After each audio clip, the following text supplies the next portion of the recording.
para falar sobre esse apagão na Europa, que apesar de a energia já ter sido restabelecida na maior parte dos dois países mais afetados, Portugal e Espanha, agora há uma grande pulga atrás da orelha. Por quê? O que causou esse apagão? Será que um novo pode acontecer? Ninguém está sabendo explicar direito, né, B? Bom dia. Bom dia, Lupato. Bom dia a todos os ouvintes.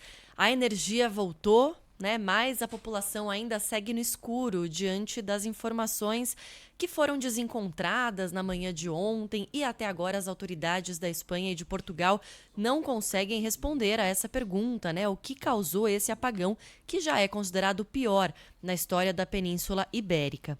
Nesta manhã, a novidade é que a Justiça da Espanha, o Tribunal Nacional do país, abriu uma investigação para verificar se esse apagão na rede elétrica espanhola foi causado por um ato de terrorismo.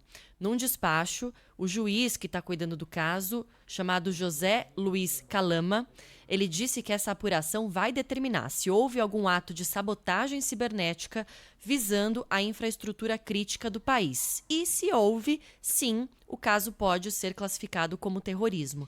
Esse juiz exigiu que o centro responsável pela segurança de tecnologia de informação e comunicação da Espanha e também a Operadora Nacional de Energia elaborem em até 10 dias 2 relatórios separados para indicar a causa ou as causas do que provocou esse apagão. Mas é uma hipótese ainda, né? Então, isso está sendo estudado, essa hipótese ainda de ataque cibernético ou terrorismo. Ontem chegou a ser divulgado por agências de notícias internacionais que a operadora de energia de Portugal tinha dito que houve um evento meteorológico raro que provocou o corte de energia. Mas depois a própria operadora se manifestou negando essa informação e dizendo que tudo estava sendo investigado.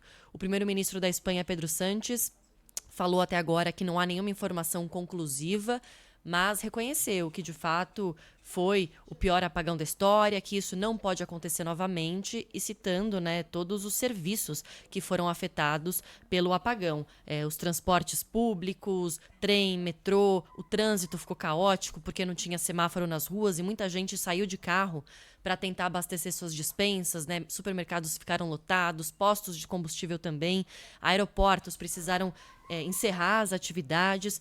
Os hospitais, a maioria deles, conseguiram trabalhar com gerador, isso, mas houve aqueles procedimentos eletivos, né? Houve um atraso, O que um não era adiamento. urgente ficou para depois. Exatamente. Então, também, de certa forma, foram afetados. As escolas suspenderam as aulas.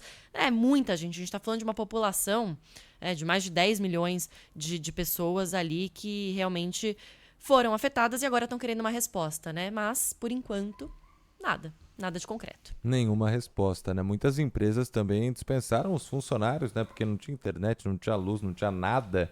Então não tinha o que fazer também, né? E o que é muito louco, eu tô vendo relatos de vendedores, eu vi em algumas lojinhas de Portugal, tipo banca, assim, né? Dizendo que disparou o número de vendas em pilhas e radinhos a pilha.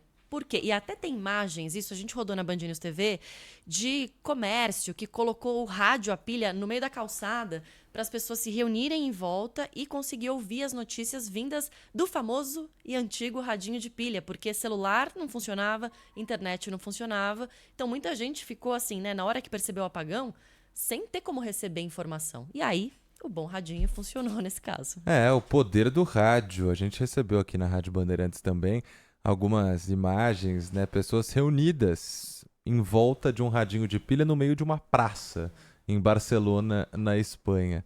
É difícil de imaginar, né, essa cena nos tempos atuais. As pessoas primeiro reunidas na praça, que já não é tão simples hoje em dia, né, com internet, as novas gerações cada vez mais ligadas à tecnologia. E aí, escutando o radinho de pilha com as notícias, as informações do que chegava desse apagão. Caótica a situação por lá. E aí é claro, né, Beatriz, que apesar da luz já ter voltado, então escolas, empresas retomando o funcionamento normal, para normalizar de fato vai algum tempo, né? Porque ficou muita coisa que não aconteceu nesse um dia parado que vai sendo empurrado, principalmente nos aeroportos, voos, companhias aéreas. Tudo isso ainda vai um tempinho para normalizar, né?